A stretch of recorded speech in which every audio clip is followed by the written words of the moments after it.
Hello students, আমি Nitish sir জ্ঞানজ্যোতি coaching সেন্টারের পক্ষ থেকে তোমাদের প্রত্যেককে জানাই আরও একবার স্বাগত। তো স্টুডেন্টস, আজকে আমি তোমাদের সঙ্গে আলোচনা করব এনইপি 4 ইয়ার আন্ডার গ্র্যাজুয়েট প্রোগ্রামের অধীনস্থ যে সমস্ত ছাত্রছাত্রীরা নর্থ বেঙ্গল ইউনিভার্সিটির আন্ডারে বিভিন্ন কলেজগুলোতে সেকেন্ড কিংবা ফোর্থ সেমিস্টারে পড়াশোনা করছো, তাদের জন্য আজকে মেজর পেপার সোশ্যোলজি নিয়ে কিন্তু আলোচনা করব। দেখে নাও, এখানে এনইপি সেকেন্ড সেমিস্টারে যারা রয়েছে তাদের মেজর পেপার 4 সোশ্যোলজি এবং যারা ফোর্থ সেমিস্টারে পড়াশোনা করছে তাদের মেজর পেপার 6 সোশ্যোলজি, দুটোর কিন্তু সিলেবাস সেম। সেই কারণে দুটো ক্লাস কিন্তু আমরা একসাথে তোমাদেরকে প্রোভাইড করছি। তো স্টুডেন্টস, তোমাদের আজকে আলোচনার বিষয় হচ্ছে আত্মীয়তার প্রকারভেদ। ক্লাসটি শুরু করার পূর্বে তোমাদেরকে বলে রাখি, যারা এখনও আমাদের চ্যানেলটিকে সাবস্ক্রাইব করনি তারা অবশ্যই চ্যানেলটিকে সাবস্ক্রাইব করে পাশে থাকা বেল আইকন অল প্রেস করে দাও, যাতে নেক্সট টাইম থেকে কোনো ভিডিও আপলোড করলে তার নোটিফিকেশন তুমি সবার আগে পেতে পারো। এছাড়া তোমরা যারা ভাবছো যে অনলাইনে আমাদের ক্লাস করবে, তারা অবশ্যই যোগাযোগ করো আমাদের অফিসিয়াল নাম্বার 7076398606 নম্বরে অথবা 6295916282 নম্বরে। তোমাদের টোটাল কোর্স ফি রয়েছে, যারা সেকেন্ড সেমিস্টারে রয়েছে মেজর কোর্সে তাদের কোর্স ফি 999 রুপিস, এবং যারা তোমার ফোর্থ সেমিস্টারে রয়েছে তাদের মেজরের কোর্স ফি 1199 রুপিস। তো দেরি না করে আজই যোগাযোগ করো আমাদের অফিসিয়াল নাম্বারে এবং যুক্ত হয়ে যাও আমাদের অনলাইন ক্লাসে। চলো শুরু করছি আজকের ক্লাসটা ডিটেলসে। দেখো, আত্মীয়তার প্রকারভেদ আমরা যদি বলি যে আত্মীয়তা কয় প্রকার বা কিভাবে তৈরি হয়, কীভাবে তৈরি হতে পারে, সেই নিয়েই কিন্তু আজকের এই আলোচনার বিষয়টি। বলছে আত্মীয়তার সম্পর্ক নির্ধারণের ক্ষেত্রে বংশগত এবং রক্ত সম্পর্কিত বন্ধন ও বৈবাহিক বন্ধনের ভূমিকা কিন্তু বিশেষভাবে গুরুত্বপূর্ণ। এই বিষয়ে দ্বিমতের কিন্তু কোনো অবকাশ নেই। তবে বংশগত ও বৈবাহিক বন্ধন ছাড়াও আত্মীয়তার সৃষ্টি হয় এবং এই কারণে আত্মীয়তার সম্পর্কের ক্ষেত্রে প্রকারভেদ পরিলক্ষিত হয়। যাই হোক, প্রাথমিকভাবে আমরা যদি বলি আত্মীয়তার সম্পর্ককে বেসিক্যালি দুই ভাগে ভাগ করা যায়। এই দুটি ভাগ কি কি? রক্তের সম্পর্কমূলক আত্মীয় অর্থাৎ ব্লাড রিলেশন অনুযায়ী, অর্থাৎ আমার কাকা জ্যাঠা এবং তাদের ভাই বোনেরা যারা রয়েছে তারা, বা আমার জ্যাঠাতো ভাই বোন কাকাতো ভাই বোন প্রত্যেকের সঙ্গে যাদের সঙ্গে আমাদের রক্তের সম্পর্ক জড়িয়ে আছে তারা হলো আমাদের রক্তের সম্পর্কিত আত্মীয়। এবং বৈবাহিক কুটুম্বিতামূলক আত্মীয় কাকে বলছে? মনে করো সাপোজ আমি কোথাও বিয়ে করলাম, এবার বিয়ে করার পরে আমার শ্বশুরবাড়ির লোকেদের সঙ্গে কিন্তু আমার কী হবে, একটা বৈবাহিক সম্পর্ক একটা তৈরি হবে। অর্থাৎ এই সম্পর্ক অনুযায়ী কিন্তু যে আত্মীয়তার সৃষ্টি হবে তাকে আমরা বৈবাহিক কুটুম্বিতামূলক আত্মীয়তা বলতে পারি বা বলে থাকি।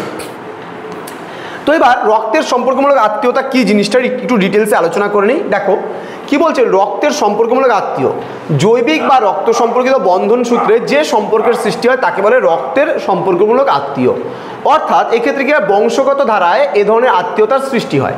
বংশগত ধারা মানে আমার মনে করো দাদুর থেকে দাদুর মানে সন্তান সন্ততিরা যে রয়েছে, অর্থাৎ আমার বাবা কাকা জ্যাঠা যারা রয়েছে এবং তাদের ঘরে সন্তান সন্ততিরা প্রত্যেকেই কিন্তু আমার রক্ত সম্পর্কিত আত্মীয়, তাই না? তো বলছে এক্ষেত্রে উদাহরণ হিসেবে বলা যায় যে ব্যক্তি মানুষ রক্ত সম্পর্কিত বন্ধনে পিতা মাতা সন্তান সন্ততি নাতি নাতনির সঙ্গে সম্পর্কযুক্ত হয়, পিতামাতার সঙ্গে সন্তান সন্ততিদের সম্পর্ক এবং বংশধরদের মধ্যেকার সম্পর্ক হলো বংশগত বা রক্তের সম্পর্কমূলক আত্মীয়।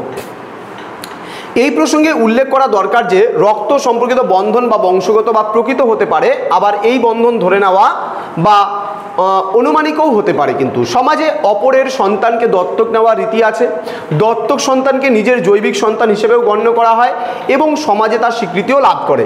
সুতরাং রক্তের সম্পর্কিত আত্মীয়তা জৈবিক ভিত্তিতে যেমন প্রতিষ্ঠিত হয় তেমনই কিন্তু আবার সমাজ স্বীকৃত পথেও কিন্তু প্রতিষ্ঠিত হয়।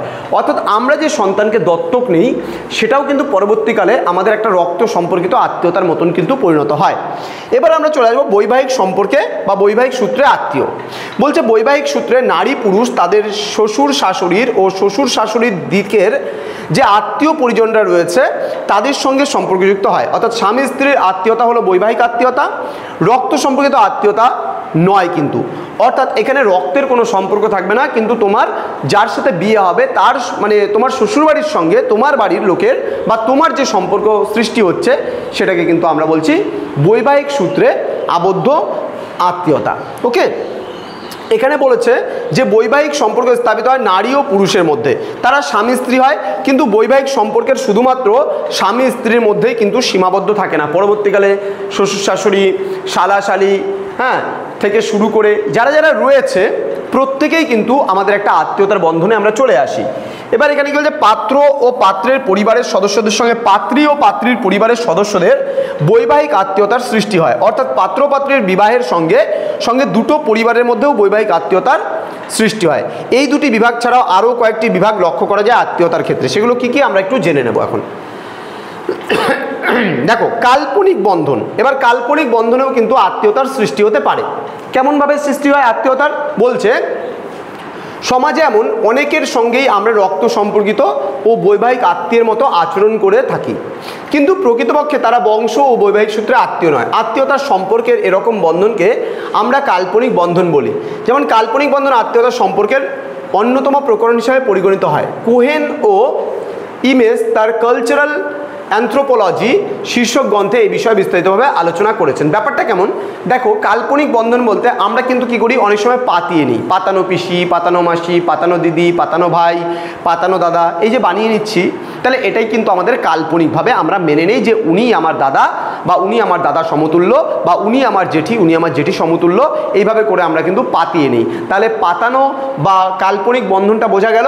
এবার আমরা আসবো প্রথাগত বন্ধনে। প্রথাগত বন্ধনে কি আছে? অনেক ক্ষেত্রে স্থানীয় সূত্রে প্রথাগত বিচারে কারোর সঙ্গে আত্মীয় সুলভ আচরণের রীতি কিন্তু দেখা যায়। আত্মীয়তার এইরকম বন্ধন প্রথাগত বন্ধন হিসেবে পরিগণিত হয়। ভারতীয় সমাজে অনেক সময় আনুষ্ঠানিকভাবে ভাই, বন্ধু প্রভৃতি পাতানো হয়।